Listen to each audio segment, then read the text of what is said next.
Look, Nurse Maggie, a new patient.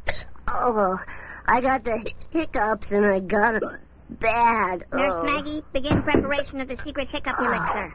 Milk, ice cream, maple syrup, cream of broccoli, hot sauce. No way, man. I knew it. Not enough hot sauce. Climb into the treatment apparatus, please.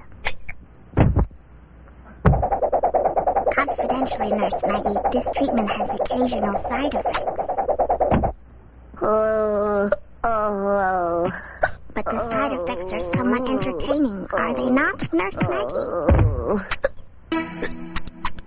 I'm stumped, Nurse Maggie.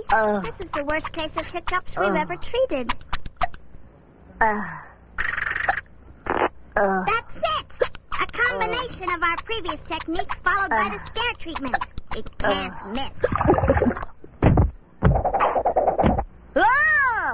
I pronounce this patient cured.